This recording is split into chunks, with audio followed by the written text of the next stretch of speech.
Hi guys, welcome back to our channel. ఈరోజు blog నిన్న Saturday రోజు నేను వ్లాగ్ తీసా. సో ఆ వ్లాగ్ అయితే ఈరోజు అప్లోడ్ చేస్తున్నాను. ఇంకా మార్నింగే లేచేసరికి ఫస్ట్ క్లీనింగ్ అయితే చేసుకోవాలి. మొత్తం ఇల్లంతా చిమ్మేసుకొని మాఫ్ కూడా పెట్టేసుకున్నాను అనమాట. సో నాకంటే ముందు మా హస్బెండ్ లేచి జిమ్కి అయితే వెళ్తారు.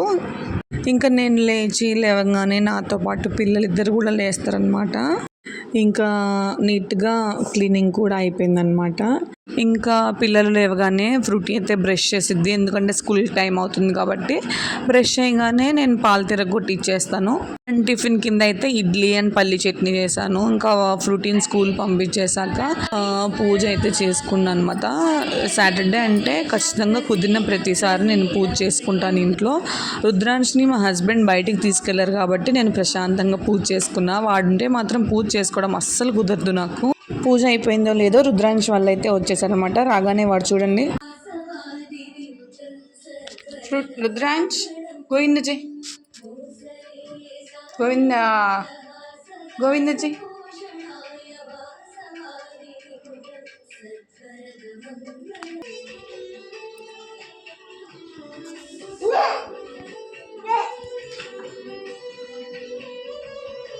రుద్రాంష్కి ఎందుకో తెలీదు గోవింద స్వామి అంటే చాలా ఇష్టం అన్నమాట. ఆయన చూడంగానే గోవింద గోవింద అంటా ఉంటాడు. ఫ్రూటీకి అయితే నేను ఆఫ్టర్నూన్కి లంచ్ స్వీట్ కార్న్ రైస్ అయితే ప్రిపేర్ చేసి మా హస్బెండ్తో అయితే ఇంకా పంపించా. ఇంకా తను కూడా వెళ్ళిపోయారనమాట వర్క్కి. ఇంకా రుద్రాంష్ని నిద్రపుచ్చేసి ఇంకా పని ఉంది.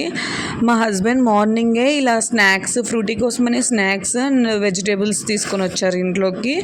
ఇంకా ఇవన్నీ మొత్తం సర్దాలి కదా. డ్రై ఫ్రూట్ లడ్డు అండ్ ఇవి చెర్రీస్, బాదం, కాజు అండ్ ఇంకోటి ఏదో చక్రాలు తీసుకొచ్చారు.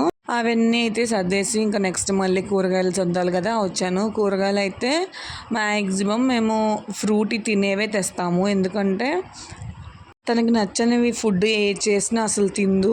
అందుకనే తన కోసం క్యారెట్, బీన్స్, స్వీట్ కార్న్ అయితే తీసుకొని వచ్చాడు. కొత్తిమీర, కరివేపాకు, మునక్కాయలు ఇవన్నీ నీట్గా నేను ఒక ప్లాస్టిక్ బాక్స్లో అయితే నేను స్టోర్ చేసుకుంటాను అనమాట. ఇలాగా కొత్తిమీర కాడలన్నీ కట్ చేసేసి ప్లాస్టిక్ బాక్స్లో స్టోర్ చేసా. అండ్ కరివేపాకు కూడా మొత్తం ఒలిచేసి బాక్స్లో పెట్టేసుకొని ఫ్రిడ్జ్లో పెట్టేసుకుంటాను అనమాట. బీన్స్, మునక్కాయలు కూడా చిన్న చిన్న పీసెస్ కట్ చేసుకుంటాను. ఈ పని అయ్యేంత వరకు నాకు 2 అయింది. అండ్ 2కి నేనైతే ఇంకా లంచ్ తినేస్తున్నాను. ఇంక అప్పటికి రుద్రాంశ్ ఇంకా లెగవలేదనమాట. లంచ్ తిని పడుకొని ఈవినింగ్ 4కి లేచి ఫ్రూటీని అయితే తీసుకురావడానికి వచ్చేసాం. ఎక్కడికి వచ్చావు రుద్రాంశ్?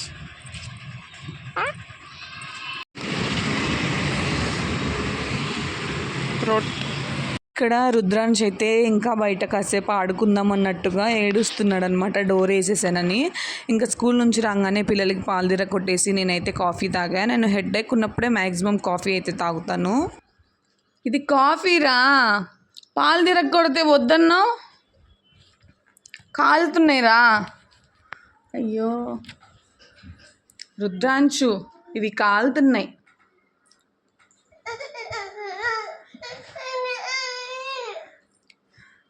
పాలు తాగాలి, కాఫీ కాదు.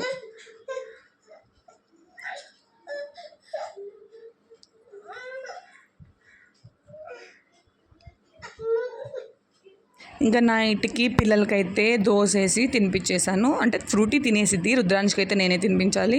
ఇంకా నాకు వైట్ పీస్ పాస్తా అయితే చేసుకున్నాను. చాలా టేస్టీగా వచ్చింది, ఫస్ట్ టైం ట్రై చేశాను. ఇక నైట్ మొత్తం అంట్లన్నీ తోమేసుకొని కిచెన్ క్లీన్ చేసుకొని ఇంకా పడుకుందామని బెడ్రూమ్కి అయితే వచ్చేసాము. ఫ్రూటీ అయితే ఏదో డ్రాయింగ్ వేశాను నేను, అట్లా జస్ట్ ఏదో అట్లా వేస్తుంటే వచ్చి చూస్తుందన్నమాట. ఇదైతే సాటర్డే వ్లాగ్. నచ్చినట్టయితే తప్పకుండా లైక్ చేయడం మాత్రం అస్సలు మర్చిపోవద్దు.